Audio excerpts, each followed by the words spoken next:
오늘 우리에게 주실 하나님 말씀은 요한복음 6장 15절에서 21절까지입니다. 지난 시간에 이어서 요한복음 6장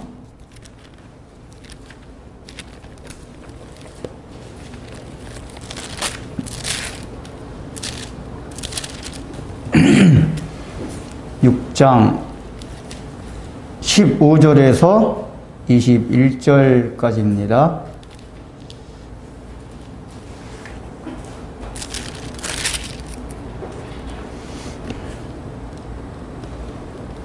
우리 다 찾으셨으면 15절부터 교독하겠습니다. 그러므로 예수께서 그들이 와서 자기를 억지로 붙들어 임금으로 삼으려는 줄 아시고 다시 혼자 산으로 떠나가시니라. 배를 타고 바다를 건너 가버나움으로 가는데 이미 어두웠고 예수는 아직 그들에게 나오지 아니하시더니 제자들이 노를 저어 10여리쯤 가다가 예수께서 바다 위로 걸어 배에 가까이 오심을 보고 두려워하거늘 이에 기뻐서 배로 영접하니 배는 곧 그들이 가려던 땅에 이르렀더라. 아멘.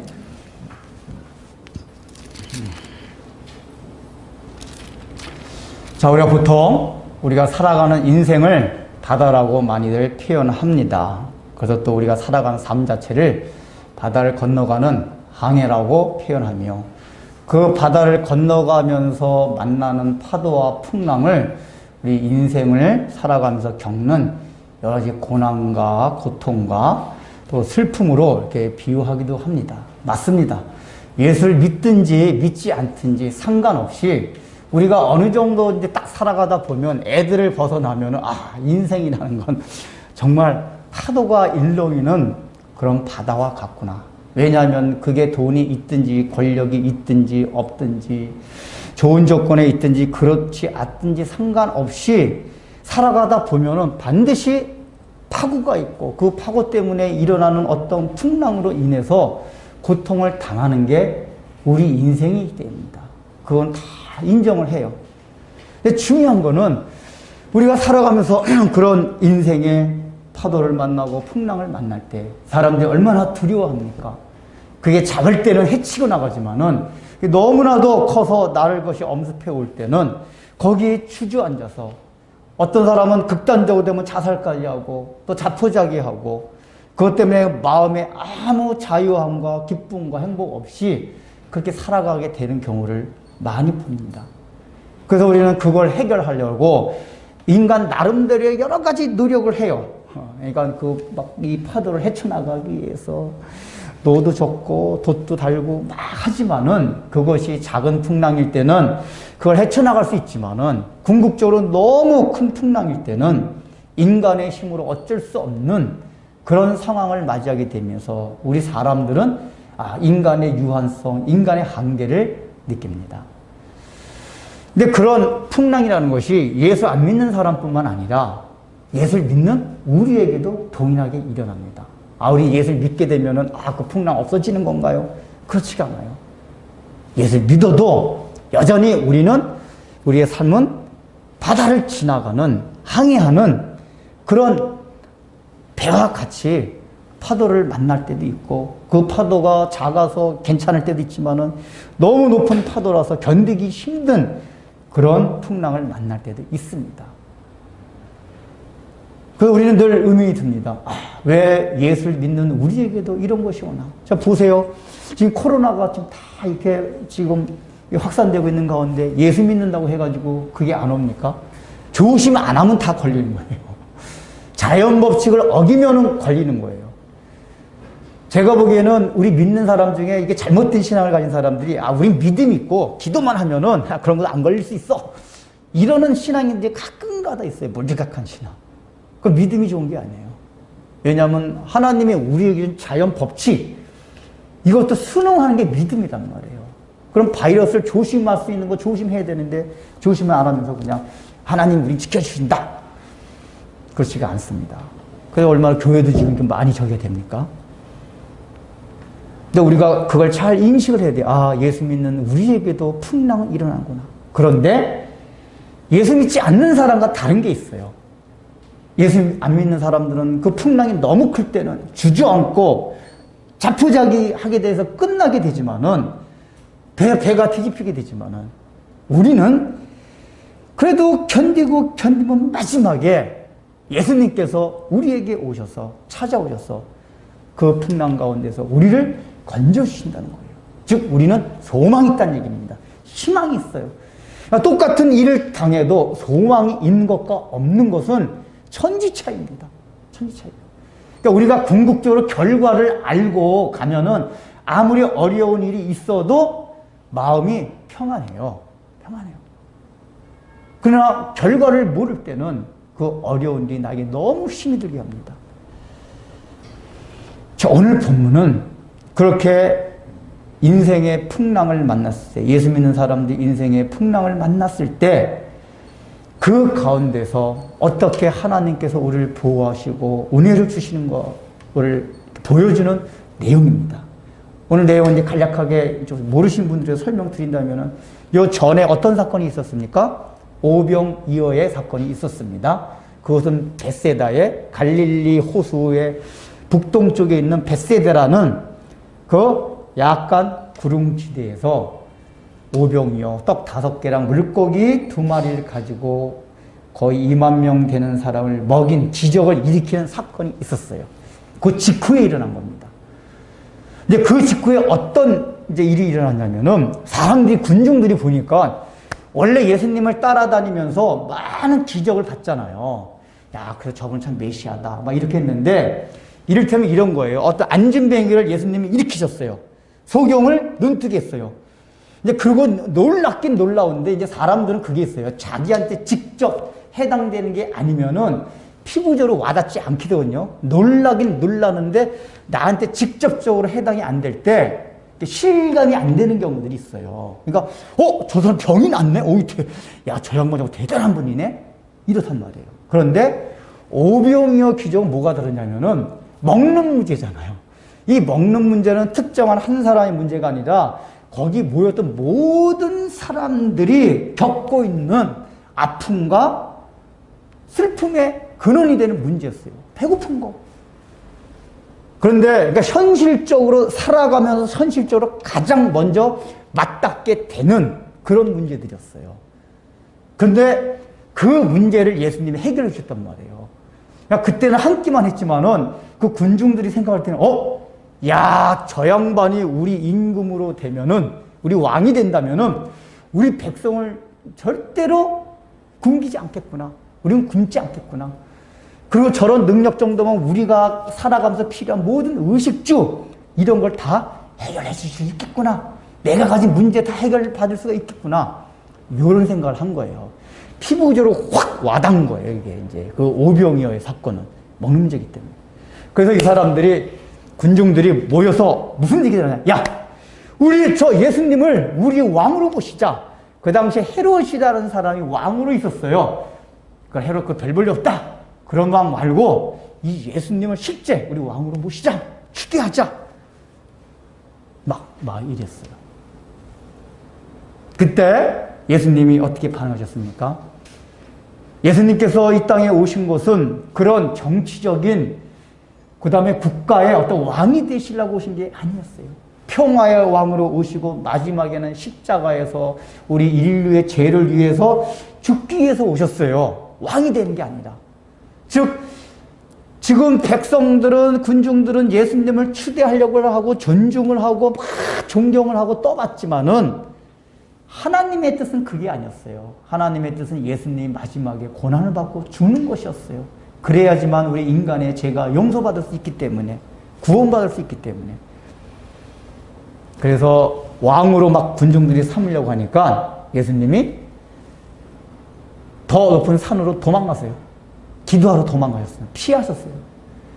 피하시고 제자들은 너희들은 빨리 이 군중 무리 가운데 떠나가지고 저 갈릴리 바다 건너편 가버나움으로 가라. 이렇게 명하셨어요. 그러니까 이제 여기 지금 벳세다예요. 좀 벳세다. 갈릴리 북쪽 위쪽에 있는 오른쪽에 있는 갈릴리 호수 벳세다고 현재 장소는 여기서 배를 타고 저 건너편에 있는 서쪽에 있는 가버나움으로 건너가라 이렇게 명하셨어요. 왜 그러셨을까요? 제자들도 인간이었어요. 우리가 이제 이 오늘 읽은 본문 말고 성경을 쭉 읽어보면은 제자들이 예수님을 따라다녀서 가졌던 그 마음들을 우리가 알 수가 있어요. 어떤 마음이냐? 제자들도 예수님을 따라다녀 보니까 예수님 보통 분이 아니란 말이에요. 엄청난 기적을 다 베푸시고, 그러니까 제자들도 야, 저 양반이 저 구약 성경에 예언된 그 메시아 왕 그분이 맞다. 이 정도 이렇게 기적을 베푸시는 거 보면, 그러면 우리는 예수님 맨날 처음부터 따라다닌 사람 아니야? 그러니까 예수님 왕이 되면은 너는 국무총리 되고, 내가 뭐 국방부 장관 되고, 내가 내무부 장관 되고, 서로 그걸 가지고 논했어요. 야, 예수님 왕이 되면 내가 총리 되고, 너 국방부 장관 해라. 그러니까 무슨 소리야? 내가 총리가 되고, 너가 내무부 장관 되고 해야지. 서로 막 싸웠잖아요. 서로 싸웠어요. 그러니까 이 얘기는 뭐냐? 예수님의 제자들도 마음 상태가 군중들과 같은 마음이었어요. 야, 예수님을 우리의 왕으로 삼자. 그러면 우리에게 얻어질 게 얼마나 많은가, 현실적으로. 예수님이 생각할 때 걱정이 되신 거예요. 왜냐, 사람이라는 건 환경의 영향을 많이 받아요. 지금 제자들이 믿음이 굳건하고 예수님의 마음과 똑같으면 상관이 없는데, 군중들보다는 좀 낫지만은 군중들과 대동소이해요. 그래서 제자들의 마음이 어떻겠어요? 이야, 잘됐다. 우리 안 그래도 우리 예수님이 언제 이거 그 적 기적 능력을 딱 베푸셔가지고 왕이 될까 참 기다렸는데 지금 군중들이 막 추대하고 있는 거 아니에요? 그러니까 제자들의 마음속으로는 굉장히 신났을 거예요. 쾌재를 불렀을 겁니다. 아우, 이때구나. 야, 이제 군중들이 막 예수님 추대하는 건 이때구나. 오, 옳거니. 이제 우리도 좌의정, 우의정, 국방부 장관, 내무부 장관 할 때가 왔구나. 그런 마음속 얼마나 좋았을 거예요. 군중들 막 그럴 때, 그렇지. 우리 주님께서 당연히 그 정도 될 뿐이지. 같이 고개를 끄덕끄덕하고 그러고 있었을 거예요. 왜냐? 제자들도 연약한 육성이 있기 때문에. 예수님이 그걸 아신 거예요. 사람이 환경의 영향, 특별히 환경 중에서도 나쁜 쪽, 죄악, 이런 쪽을 우리가 가르쳐 주지 않아도 금방 본받아요. 그렇죠? 좋은 건 우리가 좋은 쪽도 영향을 받긴 받는데, 좋은 쪽 영향 받는 속도나 강도보다도 나쁜 쪽에 영향을 받는 속도나 강도가 훨씬 더 커요. 그러니까 예수님이 보실 때 이 제자들이 무리우다 같이 있으면은, 아이, 주님, 왜 그러십니까? 군중도 이렇게 추대하는데, 임금 되십시오. 계속해서 주님을 쫄를 수 있는 가능성이 보이는 거예요. 그래서 제자들 빨리 뛰어야겠다. 주님은 그것 때문에 기도하러 가셔야 하고, 그 제자들은 그 군중들과 뛰어서 빨리 우리가 원래 복음을 전했던 가버나움의 복음을 전했던 것이에요. 그것을 빨리 건너가라. 이렇게 명하신 겁니다. 그래서 예수님은 더 산으로 기도하러 올라가시고, 제자들은 그 군중 속에서 나와서 배를 타고 벳세다에서 가버나움으로 건너가고 있는 겁니다. 건너가는데 어떤 일이 벌어졌죠? 풍랑이 일어난 거예요. 이 풍랑은 어떤 풍랑이냐? 이 원래 단어상의 정확한 뜻은 거의 초속 29에서 30km 정도 되는 그 풍랑이에요. 태풍이 보통 20에서 30 사이, 초속 20에서 30 사이가 태풍이라고, 태풍의 그 바람 세기라고 하거든요.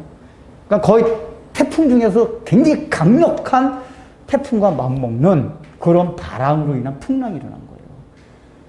여러분, 우리가 뉴스를 보면서 그런 태풍이 일어날 때 그걸 보십시오. 바다 파도가 어떻게 일어나요? 막 방파제 덮어버리고 막 다 쓸어버리잖아요.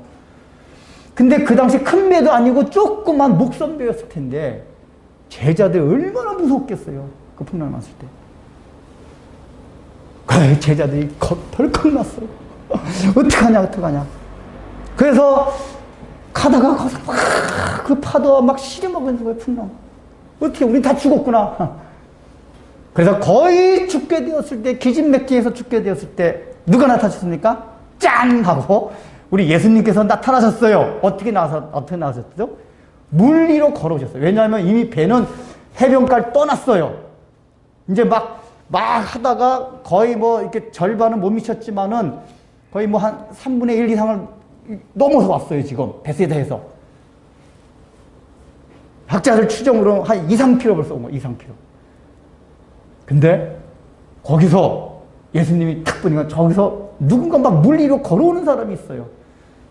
근데 오늘 본문엔 그게 안 나왔지만은 마태복음이나 마가복음에 보면 제자들이 그 물 위로 걸어오신 예수님을 보고 유령인 줄 알았어요. 왜 그랬죠?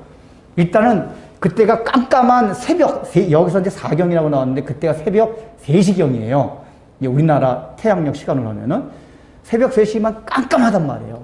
진짜 멀리서 희미하게 오니까 일단은 이게 식별이 어려웠겠죠.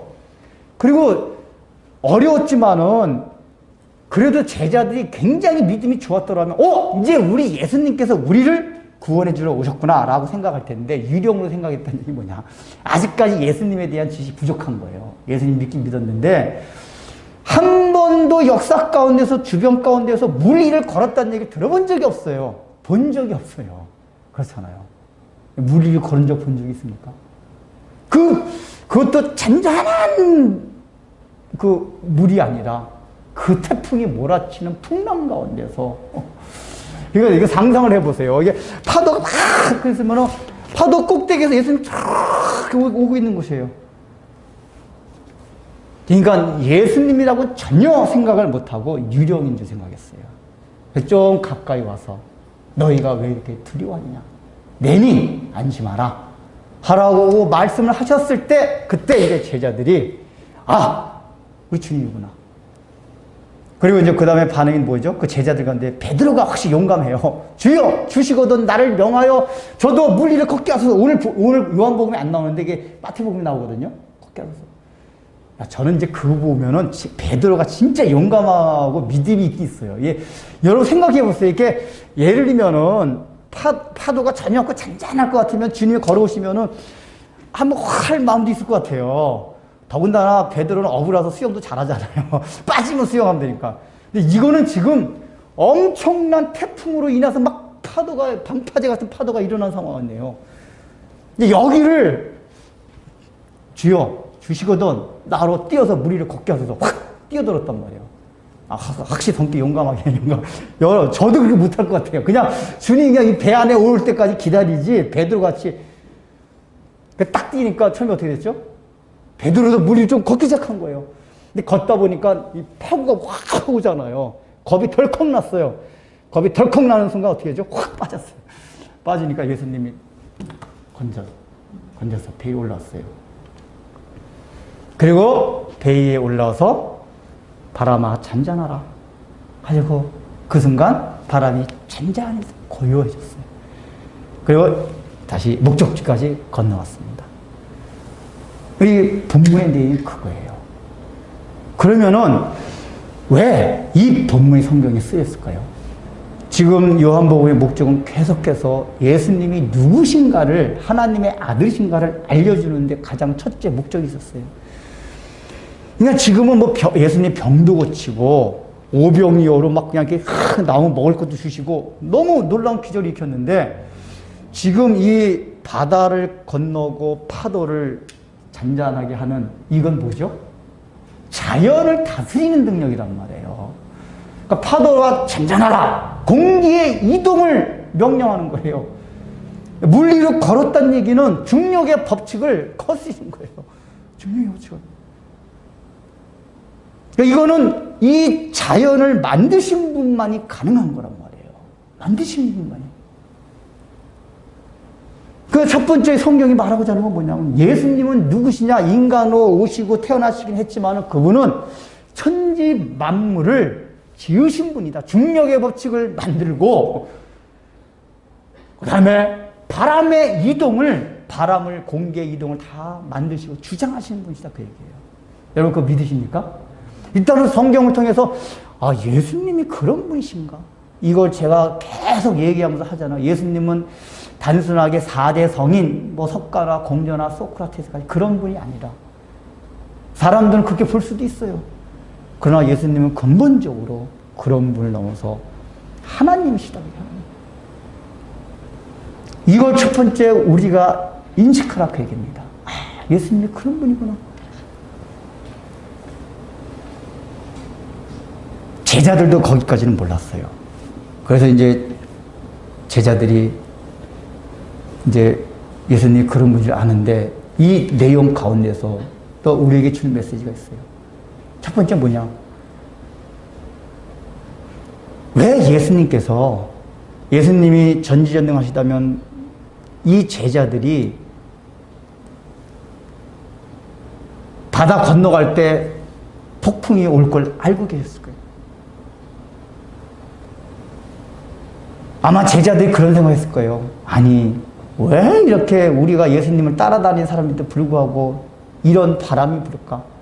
별별 마음이 다 들었을 거예요. 폭풍이 왔을 때. 아니, 멀쩡한 사람 놔두고 왜 우리 제자들, 예수님의 제자들, 예수님을 따라다니던 우리들이 이런 폭풍을 만나야 되나? 온갖 회의와 여러 가지 생각이 다 들었을 거예요. 그리고 예수님이 좀 전능하시고 전지하시다면은 막 그렇게 풍랑이 일어날 초기 때 빨리 오셔가지고 구원해 주시지. 여기 보면은 거의 다 죽게 되었을 때. 그러니까 이 제자들이 그 베세다 해변가를 떠난 게 저녁 무렵이었거든요. 그러니까 저녁 무렵, 유대에서 저녁 무렵이라는 건 대략 오후 6시쯤이 됩니다. 6시쯤 돼가지고 여기 예수님을 만난 거는 새벽 3시예요. 거의 9시간간을 그러니까 출발하자마자는 바람이 안 불었겠죠. 좀 가다 하면은 우리가 추정컨대는 거의 대여섯 시간 이상을 막 파도와 싸우셨던 거예요. 아, 그럼 예수님이 무슨 대여섯 시간 말고 그냥 파도가 막 일어날 때 초장에 30분에서 1시간 이내에 쫙 나타나가지고 딱 파도를 잠잠케 하고 구원해 주셨으면 얼마나 좋아요. 근데 예수님께서는 그렇게 하지 않으셨습니다. 그냥 밤새 싸우다 그 칠흑 같은 밤 가운데서 기진맥히는 거의 죽게 되었을 때 나타나셨어요. 이게 우리가 고난당할 때 역사하신 하나님의 방법이에요. 하나님께서는 우리가 고난을 당하고 어려움을 당한다고 해가지고 금방 짠 하고 나타나가지고 거기서 확 건져주시지 않는다는 얘기예요. 그걸 해결해 주신 게 아니에요. 그냥 우리가 그것 때문에 싸우고 힘들어서 완전히 주저앉아서 어쩔 줄 없을 때, 완전히 내려놨을 때 예수님께서 탁 하나님이 역사하세요. 성경 보면 다 그래요. 다 그래요. 엘리야가 기도할 때도 그랬잖아요. 3년 반간 비가 안 내려가지고 엘리야가 그것 때문에 기도했어요. 얼마나 간절히 기도했는지 몰라요. 보통 한 번 기도할 때 아마 그냥 한두 시간씩 기도했을 거예요. 그런 걸 7번씩 했어요. 그러면 엘리야가 하나님의 선지자로 능력도 있고 한 그런 사람이니까 하나님이 한 번 기도했을 때 딱 그냥 먹구름이 물겨가지고 비를 내리셨으면 얼마나 좋아요. 근데 7번씩, 7번이란 건 온전한 수거든요. 이건 뭐냐면 엘리야가 기도를 할 수 있는 최선을 다해서 모든 걸 다 내놓고 기도했을 때 그때서야 하나님이 역사하기 시작했어요. 근데 그 역사는 어떻게 시작했습니까? 마지막 7번 기도하고 그 어린 하인한테 애야 가서 저 지중해 쪽 바닷가를 바라보아라. 왜냐하면 그 당시에는 지중해 쪽서부터 이렇게 먹구름이 온대요. 그러니까 이 사람이 딱 가서 보더니 선생님 보니까 아주 주먹만한 조그만 뭉게구름이 하나 있습니다. 원래 뭉게구름은 비 오는 구름이 아니에요. 먹구름이 있어야 되거든요. 그때 엘리야가 됐다. 이제 하나님께 비를 내리신다. 그러니까 7번씩이나 기도를 다 했을 때 역사하시는데 역사하실 때 처음에 어떻게 했냐면 모든 사람이 알 수 있도록 먹구름이 확 몰려와서 비가 내리는 게 아니라 조그만 구름. 근데 중요한 건 엘리야가 그거를 알아차렸어요. 보통 사람은 그거 봐도 하나님은 여전히 역사하시지 않는구나. 근데 엘리야는 영성이 깨어있던 사람이었어요. 조그만 사인을 보고도 이제 하나님 비가 내려주신다는 사인이구나 알았던 거예요. 그러니까 하나님이 우리가 고난당하고 어려움 가운데 지나갈 때 역사하신 방법이 그래요. 바로 와서 건져주신 게 아니라 7번씩 완전히 죽을 때까지 기진맥진이 있을 때 건져주세요. 근데 건져주시는 거 어떻게 건져주세요? 처음부터 한꺼번에 확 하는 게 아니라 저 멀리서 조금만 쌓인, 여기 오늘 본문 같은 예수님이 저 멀리서 걸어오시는 모습, 유령같이 보이게, 전혀 예수님 같지 않게 이렇게 나타나세요. 여러분들 고난을 당하고 있습니까? 지금 풍랑의 바다를 건너가고 있는 분이 계십니까?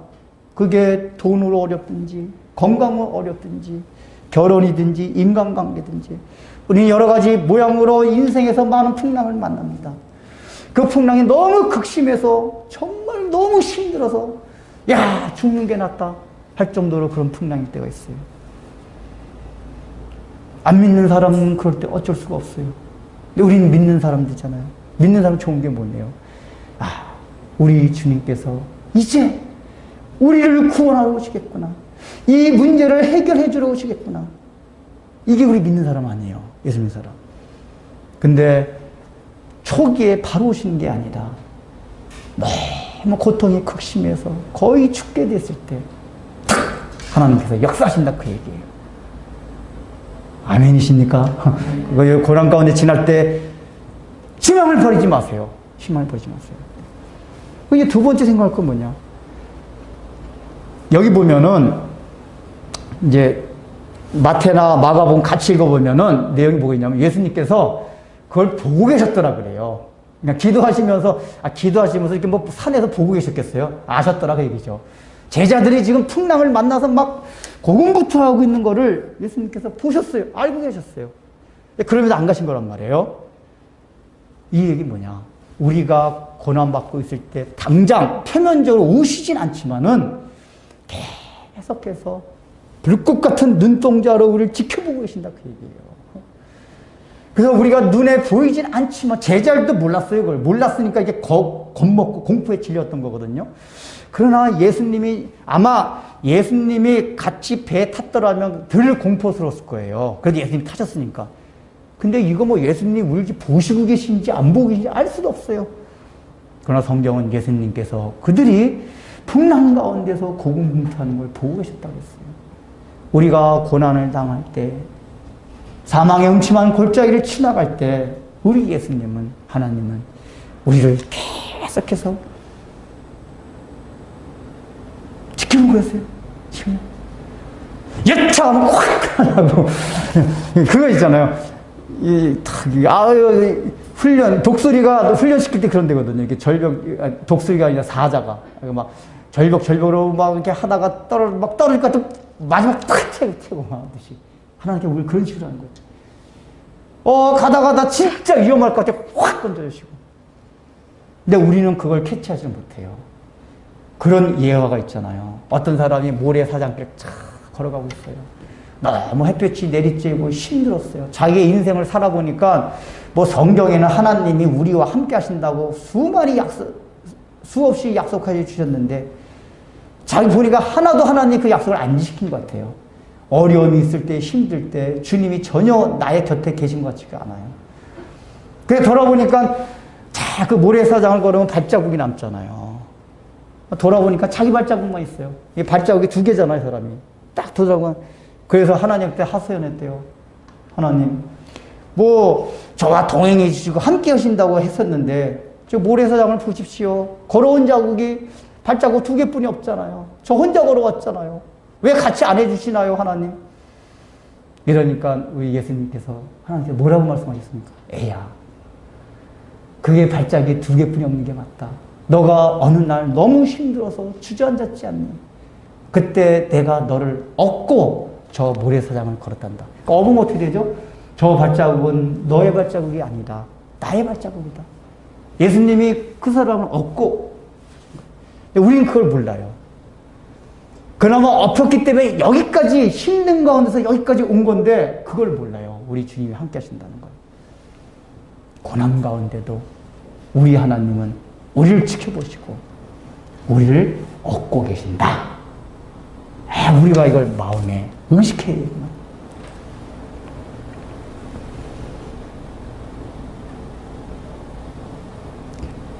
그리고 이제 3번째는 여기서 제자들이 왔을 때 제자들이 예수님을 알아차린 건 뭐라고 했습니까? 이르시되 내니 두려워하지 말라 하신대. 저 멀리 올 때 아직까지 유령을 왔어요. 두려워하지 말라. 그때 알았다. 예수님 오셨구나. 이걸 알았어요. 암호 해독이 된 거예요. 그러니까 이제 그 유럽의 철학자 중에 야스퍼스라는 사람이 있습니다. 이 사람이 뭐 신앙에 신실하고 그런 건 아닌데 그냥 유신론적 철학자예요. 유신론적. 유신론적 실존 철학자인데 이 사람이 무슨 말을 했냐면은 이 사람이 표현하기를 조물주 이 창조주가 만든 세상 가운데는 창조주가 여러 곳곳에 암호를 다 이렇게 만들어 놨다. 그래서 사람들이 살아가면서 일상 삶 가운데서 그 창조주가 만들어 놓은 암호를 해독할 수 있는 능력이 생기면 생길수록 삶이 평안해지고 행복해진다. 그게 무슨 얘기죠? 그냥 굉장히 아주 신비로운 말이에요. 이 모든 삶 가운데는 하나님이 만들어 놓은 암호가 있다. 암호라는 게 뭐죠? 그걸 풀어야지만 뜻을 알 수 있는 거예요. 근데 우리가 살아가는 세상은 그걸 풀면은 이게 이런 뜻이었구나 알 수 있는 것들이 곳곳에 숨겨져 있어요. 보통 우리가 어떤 사람 그래서 보면은 예수를 안 믿는 사람들 가운데서도 조금 암호해독 능력이 있는 사람이 있어요. 자연을 보고 등산을 하고 그런 걸 보면서 이게 인생 세상 만사라는 게 다 권력을 취해봐도 돈을 가져봐도 그런 거구나. 좀 욕심 없이 그렇게 살아가자. 그 사업이 다 망했어요. 등산 가가지고 탁 아래를 다 보니까 그깟 좀 사업 좀 망했게로 서니 그래도 인생이라는 게 세옹지만 아닌가. 그러니까 그런 상 가운데 곳곳에 묻어있는 암호를 딱 해독하는 거예요. 그러다 보면 마음이 편안해져요. 그런데 결정적으로 우리 예수 믿는 사람은 그 암호를 해독할 수 있는 능력이 엄청나게 하나님께서 주셨어요. 성경을 통해서, 자연을 통해서뿐만 아니라. 그래서 우리 예수 믿는 사람들은 우리 삶에 특별히 일상 삶 가운데도 암호를 해독을 해주면 삶이 윤택해지고 평안해져요. 그런데 고난 가운데서 극한 한계 상황이 왔을 때 그 상황 속에서 그 상황에 대한 암호를 해독할 수 있는 능력이 자꾸만 커지면은 삶이 굉장히 평탄해져요. 형통해져요. 아무리 어려움이 와도 이렇게 풍랑이 왔을 때도 괜찮아. 우리 주님께서 오셔서 이거는 우리 주님께서 오셔서 마지막으로 오셔서 내니 두려워하지 말라 하실 그 사건이야. 여기에 대한 암호 능력이 해독 능력이 있었으면 처음부터 겁먹지 않았을 거예요. 이제 제자들은 마지막에서야 그걸 알았어요. 내니 두려워하지 말라. 안심하라. 그래서 우리는 성경에 주신 여러 말씀들을 통해서 한계의 극한 상황이 온다 하더라도 그때 이 상황 속에서 하나님이 우리에게 주신 암호가 뭐였구나. 그걸 알게 된단 말이에요. 그게 뭐죠? 내니 안심하라. 평안하라. 이거예요. 우리에게 주신. 여러분들 그렇게 여러분 상황이 혹시 어렵습니까? 그 어려운 상황 속에서 이 암호를 읽어낼 수 있습니까? 얘들아, 나다. 유령이 아니다. 나다. 걱정 마라. 이제 풍랑이 잔잔해진다. 안심하라. 그 암호 푸는 소리가 들립니까? 이거를 풀었을 때 제자들에게 이제 거기서 근심 걱정에서 놓여졌어요. 그리고 마지막에 중요한 게 21절을 보면은 이에 기뻐서 배로 영접하니 배는 곧 그들이 가려던 땅에 이르렀더라. 요한복음의 표현이 특이해요. 마태복음이나 마가복음 어떻게 표현되어 있냐면은 예수님이 어떻게 했죠? 그 다음에 배에 딱 오셔서 바람아 잔잔하라 명령을 하시니까 바람이 잔잔해졌더라. 그렇게 딱 표현이 돼 있어요. 잔잔해지는 게 나와요. 근데 요한은 그걸 표현을 안 했어요. 지금 예수님께서 배에 타셔가지고 바람이 잔잔해졌느냐, 파도가 다 이제 줄어들었느냐, 이건 1절 얘기를 안 하고 배로 영접하니 그 배가 가려던 땅, 어디요? 가버나움에 이르렀더라. 이걸 표현해요. 왜 요한은 마태복음이나 마가복음과 같이 바로 즉시 일어난 현상, 예수님이 오시자마자 파도가 잔잔하지 이걸 표현하지 않고 이렇게 표현했을까요? 요한의 의도는 그거예요. 얘들아, 예수님이 그 배에 타시면은 뭐 파도가 잔잔해졌느냐 잔잔하지 않았느냐 그게 중요한 게 아니다. 우리는 일단 뭐냐, 예수님이 오셨으니까 일단은 파도가 잔잔해지겠구나, 이게 우리한테는 중요해요. 파도가 잔잔해지는 게. 근데 중요한 건 뭐냐, 요한은 실제 파도가 잔잔해지는 건 사실이거든요. 그러나 우리가 초점을 더 맞춰야 될 건 뭐냐면은 잔잔해졌느냐 잔잔하지 않았느냐 이거에 우리 별로 초점 맞출 게 아니다 그 얘기예요. 우리의 초점은 어디냐? 예수님이 배 탔더니 그 목적지인 가버나움에 이르렀더라 그 얘기예요. 목적지까지 갔다 그 얘기예요. 아무 없이. 이게 요한이 의도하는 게 뭘까요? 얘들아, 예수님이 너희와 함께 하시면 풍랑이 일던 안 일던 막 파도가 몰아치던 안 몰아치던 상관없어. 목적지까지 무조건 가게 돼 있어. 이걸 가르쳐 주는 거예요. 근데 우리는 일단은 목적지를 생각 안 하고, 예수님이 이걸 파도가 잔잔해지는 거, 당장 문제가 해결되는 거, 요게 초점이 맞춰져요. 근데 요한이 말하는 건 당장 문제 해결되는 걸 더 넘어서서 그게 해결되든 해결되지 않던 원래 우리의 목적지인 저 건너편, 인생의 여정 끝에까지 아무 일 없이 가게 된다 그 얘기예요. 믿으십니까? 가게 돼요. 풍랑. 이걸 지금 요한이 강조하는 거예요. 우리 예수님께서 그래서 여기 뭐라 표현되냐, 배로 영접하니라고 돼 있어요. 이게 보통 표현이 예수께서 배에 타시니 이렇게 표현해야지 이게 매끄럽잖아요. 근데 배로 영접하니 이게 뭐죠? 여기서 의도하는 게 그거예요. 제자들이 예수님 배에 타셨다는 얘기는 제자들이 이제 예수님을 천지 만물을 지으시고 다스리시는 그 하나님으로 받아들였다는 얘기예요. 영접했다는 얘기예요. 신뢰를 했다는 얘기예요. 그렇게 예수님을 100% 신뢰해서 나의 마음의 삶에 받아들이게 되면은 나의 삶 가운데서 아무리 풍랑이 일어나도 그 풍랑이, 그래서 예수님이 그냥 말씀의 능력으로 탁 뭐 재버리든 재버리지 않던, 그러니까 문제가 해결되든 해결되지 않던 아무 상관이 없다 그 얘기예요. 왜요? 결과는 무조건 가게 돼 있어요.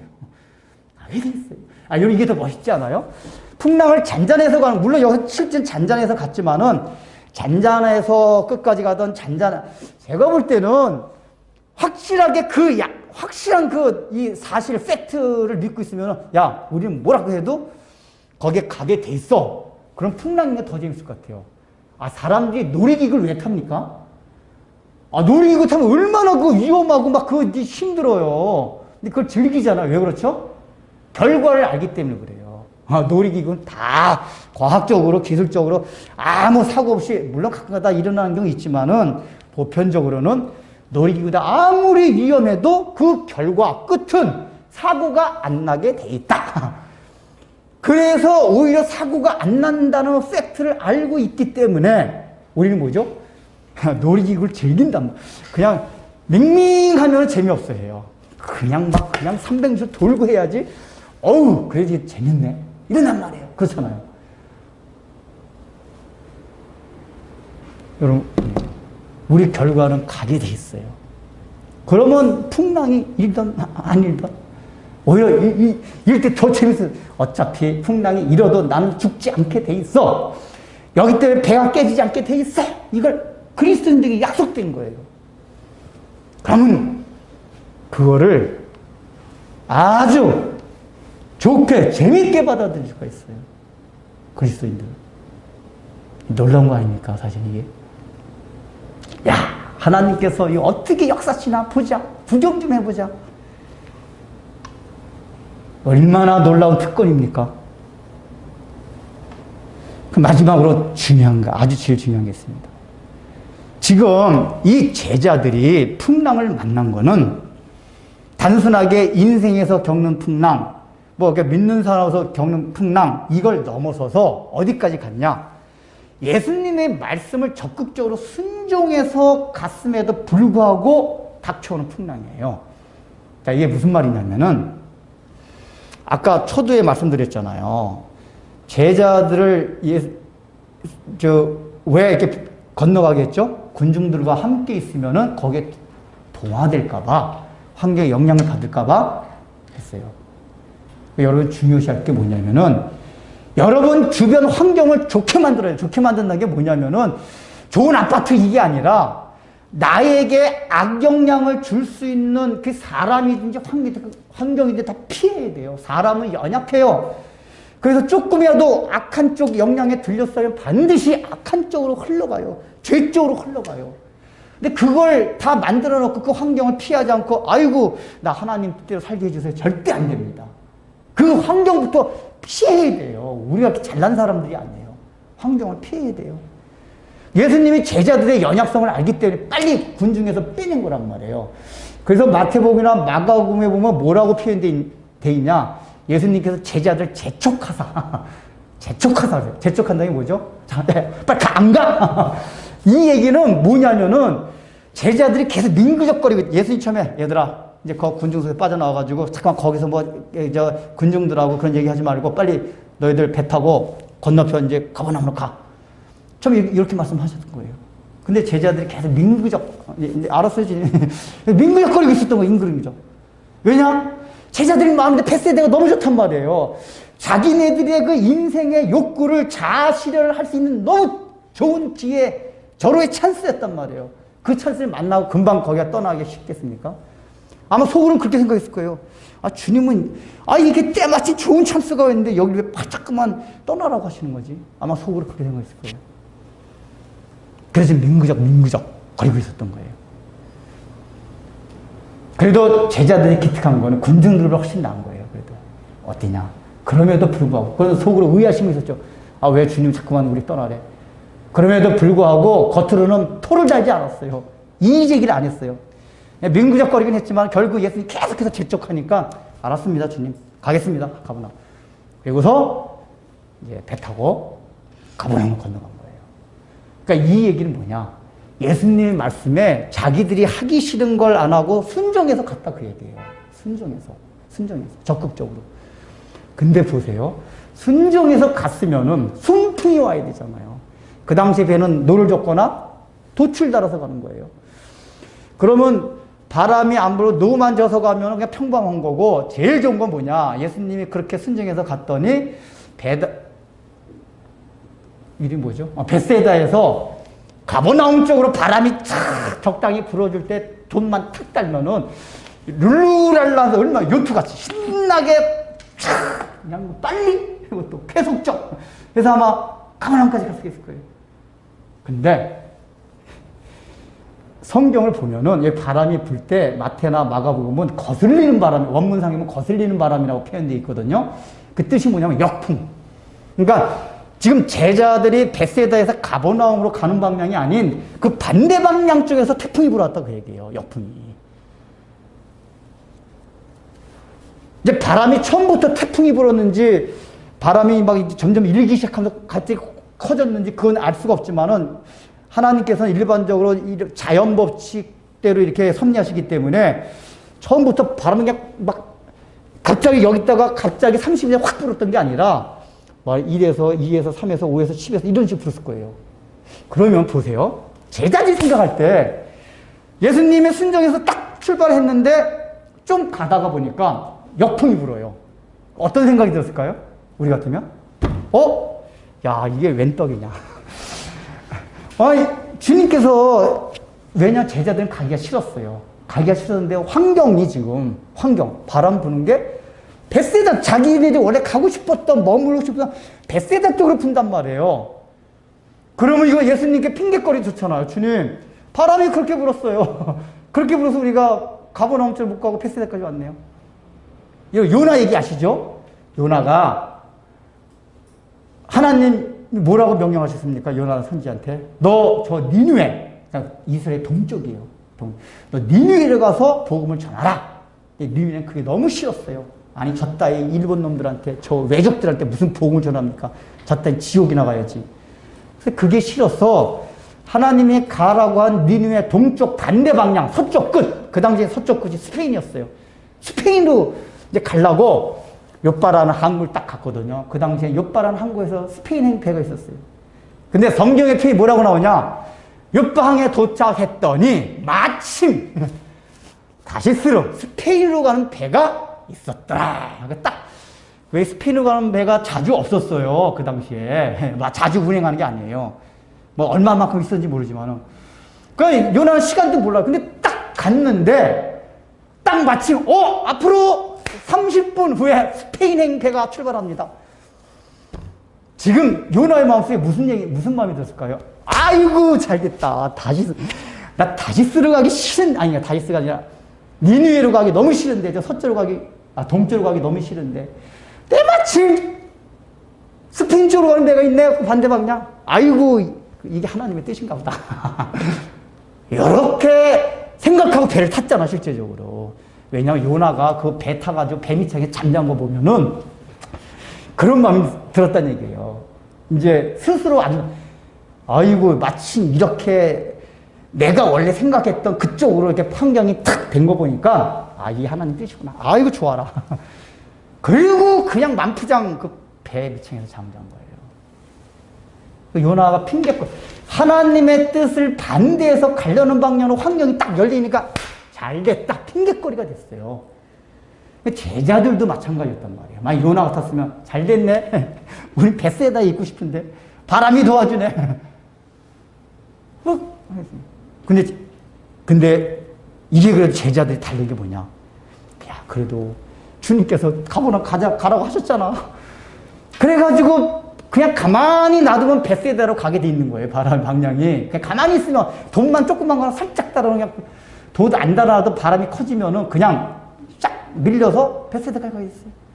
근데 이 제자들이 이 역풍을 대항해가지고 그때는 돛을 달면 안 되죠. 노를 그냥 힘써 저어가지고 역풍 반대 방향인 가만한 쪽으로 가려고 했어요. 이게 중요해요. 제자들은 지금 믿음이 연약하고 여러 가지 부족한 점이 있지만 그래도 주님이 말씀하셨기 때문에 그 말씀을 순종하기 위해서 그 바람이 불어옴에도 불구하고 어느 쪽으로요? 자기네들이 머물고 싶었던 그 벳세다, 자기의 욕망을 이루고 싶었던 그 방향대로 환경이 올매도 불구하고 아니야! 이 환경은 하나님 허락됐지만은 나에게 가라고 한 길이 아니야 하고 그 세상과 반대되는 나의 욕구와 반대되는 그 방향을 향해서 세상을 영위해서 거슬려서 노를 젓단 말이에요. 물론 아무리 노를 져도 배는 나가지진 않았습니다. 뱅뱅뱅. 왜요? 바람이 워낙 세니까. 이 얘기는 뭐죠? 그런 바람이 불을 때 힘든 상황이 영리해서 불게 되면 우리가 주님의 말씀을 순종하려고 해도 거기로 나가기가 굉장히 힘들어요. 우리 인간의 힘과 의지를 가지고는 주님의 말씀을 온전히 순종하려면 그렇게 힘들다는 얘기예요. 힘들어요. 근데 중요한 거는 제자들이 그렇게 순종하려고 죽을 힘을 다해서 누르셨다고 얘기해요. 저 세상을 향해 가지 아니하고 주님이 명하신 저 높은 곳을 향하여. 그 찬송가에도 나오잖아요. 우리 491장 4절. 험하고 높은 이 길을 싸우며 나아갑니다. 그 길은 험해요. 높아요. 그래서 싸우며 나가야 돼요. 근데 제자들은 싸웠어요. 눈을 절면서. 가지는 못하지만. 중요한 건 뭐죠? 그랬기 때문에 거기서 풍랑 가운데서 그냥 지금 뱅뱅뱅 돌고 죽게 되었고, 그때 예수님, 어떤 예수님? 물 위로 걸어오시는, 즉 천지 만물을 만드시고 다스리는 그 하나님을 만났다고 얘기해요. 경험했어요. 만약에 제자들이 순종하지 않았으면 그 하나님을 경험할 수 없어요. 경험할 수 없습니다. 우리 삶에 살아가면서 우리 하나님의 말씀에 순종하려고 할 때 우리에게 오는 모든 어려움이 반드시 있습니다. 주님께 허락하신 거예요. 그 어려움은 반드시 역풍입니다. 우리로 하여금 주님이 명하신 가버나움을 못 가게 하는 것들이었는데 세상을 거슬리는 게 쉬운 일이 아니에요. 네. 그러니까 우리 대부분은 어떻게 하냐? 거기에 그냥 요나와 같이 핑계거리 좋잖아요. 그냥 놔두자. 가만 놔두자. 그냥 포기하고 바람 부는 대로 그냥 휩쓸린 대로 내비둬요. 그럼 벳세다로 저절로 가요. 주님의 뜻과는 점점 멀어진 벳세다까지 가요. 우리가 그러고 있어요. 그러니까 매일 하나님을 경험하지. 어떤 하나님이요? 살아계신 하나님. 여러분 살아계신 하나님을 믿습니까? 살아계신 하나님을 경험하셨습니까? 오늘날 봐봐요. 댓글 요새 코로나 때문에 제가 기독교 관계된 거 댓글 다 보는데 이 사람들이 이렇게 욕하는 게 야 무슨 너희 하나님 무슨 능력이 있냐. 그 사람들이 볼 때도 우리 기독교인들 보면 하나님 아무 능력이 없어요. 왜요? 우리가 그걸 보여주지 못했어요. 우리도 그런 하나님을 믿지 못하잖아요. 솔직히 말하면. 능력 있는 하나님 믿습니까? 믿지 못하니까 맨날 세상 사람과 똑같이 그냥 싸우고 아기다툼하고 이기려고 하고 더 벌려고 하고 사랑하지 못하고 희생하지 못하고 그렇게 살아가잖아요. 정말 우리가 살아계신 하나님을 경험한다면은 하나님을 사랑하고 내 이웃을 내 몸과 같이 사랑하고 희생하면서 그렇게 살아갈 수 있어요. 그냥 피상적으로만 하나님 믿는 거예요. 감량적으로. 우리가 대부분 그래요. 그냥 바람에 그냥 들어오는 대로 떠밀려서 뱃에 들어가요. 그러면 우리는 영원히 살아계신 하나님의 능력을 경험하지 못해요. 물 위로 걸어오신 예수님을 만나지 못합니다. 기왕에 신앙생활 하는 건데 물 위로 걸어오신 예수님을 만나봐야 되는데 이야 예수님이 이런 분이었구나. 그래서 사실은 이게 다음 시간에 할 텐데 이걸 한번 경험하고 났기 때문에 제자들과 군중들과 결정적으로 다른 이제 양상이 나타나요. 나중에 설명을 드릴게요. 제자들이 그전엔 군중과 비슷한 점이 있었어요. 근데 이 오병이어 사건이 또 이렇게 물 위로 걸어오신 예수님을 경험하고 나서는 제자들의 이렇게 신앙이나 하나님에 대한 예수님에 대한 지식이 확 업그레이드가 돼요. 흔들리지 않는. 이 다음에 할 거예요, 이제.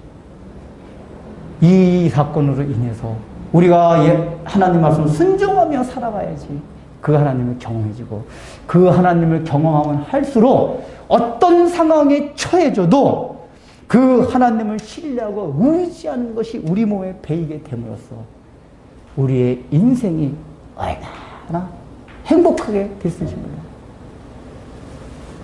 여러분 그런 하나님을 다 만나고 싶습니까? 그냥 내 속에 갇힌 하나님만을 믿고 싶으십니까? 아니잖아요. 이 성경의 기독교 역사 가운데 나타났던 수많은 사람을 변화시켰던 그 하나님, 그 하나님의 능력, 그게 우리의 삶에도 있길 원하잖아요. 추상적인 거 말고 생각에 있는 예수님 말고. 그러시려면은 순종하십시오. 내가 머무르고 싶어하는 벳세다에 주저앉지 말고 그걸 거슬려서 영리해서 주님이 명하신 저 높은 곳 가버나움으로 향하십시오.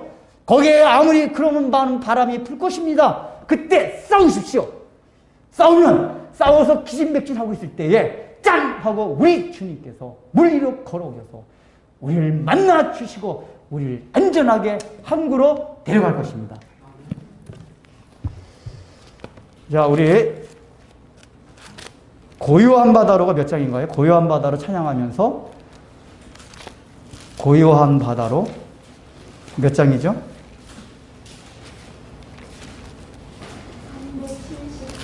373장. 여기 가다 보면은 373장입니다. 고요한 바다로 저 천국 향할 때 주에게 순풍 주시니 이거를 한 작시자가 사실 상황이 굉장히 힘든 인생의 풍랑 가운데서 지은 찬송이거든요. 근데 이 작시자는 이 가사를 지은 사람은 그 풍랑을 뭐라고 표현하고 고요한 바다로 표현해요.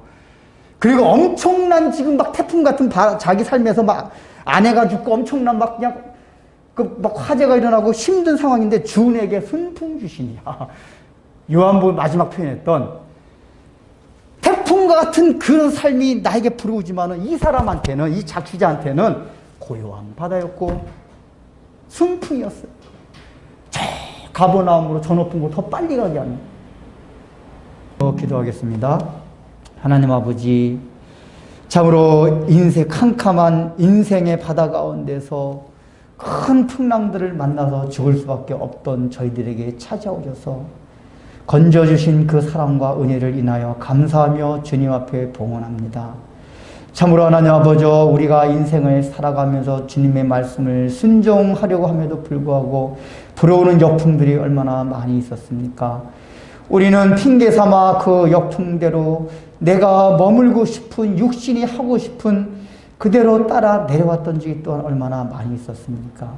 그래서 우리의 삶 가운데 살아계신 전능하신 하나님을 경험하지 못하며 죽은 하나님을 우리가 믿고 살아오진 않았습니까? 이제 오늘 이 본문을 통하여 순종하라고 가르쳐 주셨사오니 그 말씀을 순종하여 저 세상을 거스려 역류하고 저 높은 곳으로 가는 가운데 풍랑이 있을지라도 그 풍랑으로 인하여 살아계신 하나님을 우리가 경험할 수 있다는 사실을 우리의 마음에 인식하고 그렇게 하나님을 우리가 경험함으로써 실제 우리 삶 가운데 많은 능력이 나타나는, 그래서 우리가 진정으로 행복해질 수 있는 사랑하는 성도들이 다 되게 하여 주옵소서. 예수님의 이름으로 기도드립니다.